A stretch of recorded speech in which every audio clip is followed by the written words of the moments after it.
Hi, everyone. Today I am going to talk about the OCD urge. So, people I work with who are struggling with OCD have a similar comment to make.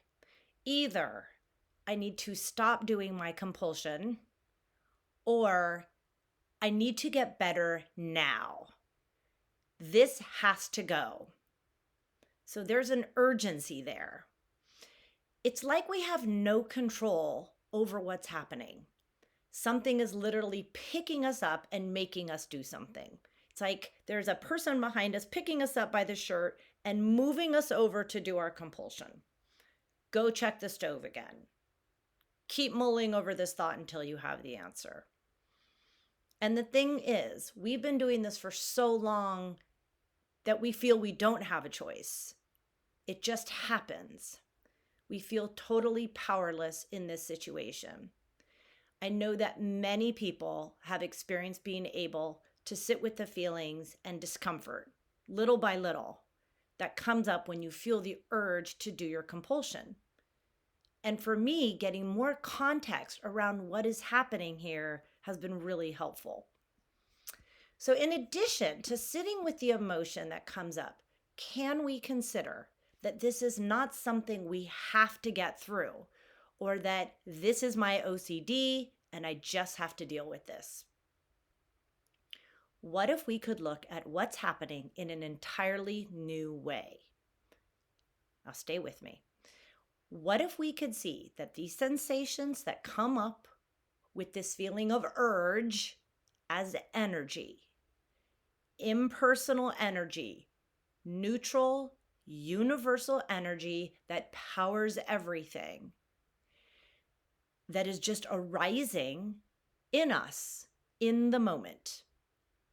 The energy of life that is always changing and shape-shifting. That energy bubbles up, feels a certain way, and will dissipate on its own. And that's what is always happening in all of us all the time. And what if the only thing that was making this experience tolerable or intolerable was a mind that swoops in and tells you what that energy means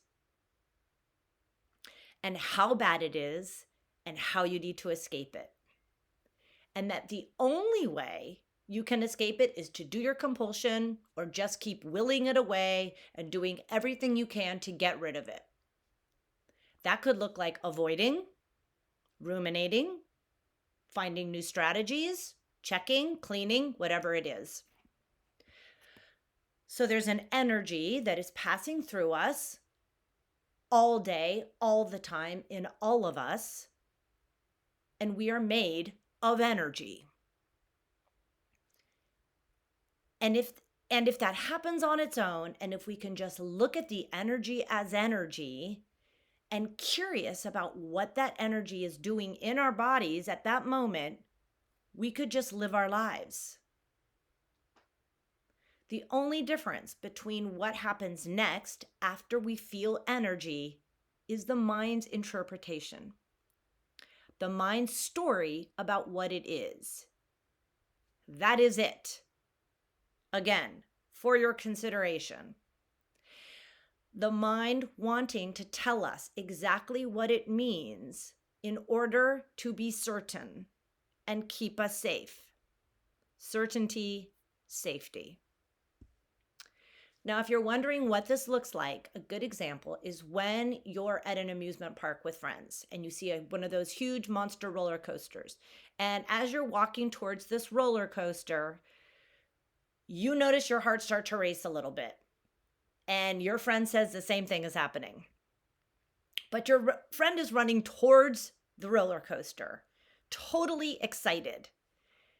And you're hanging back because you're afraid. Same feeling in the body, same heart racing feeling, same kind of energy, but your minds are interpreting it in two totally different ways.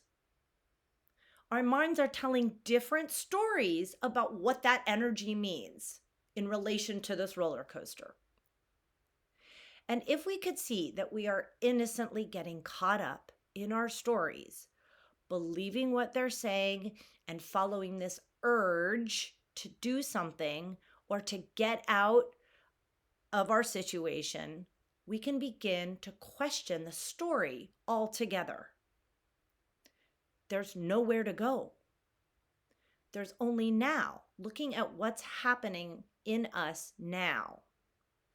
Then we can start to see this isn't about me solving anything. It's just a made up interpretation of the mind.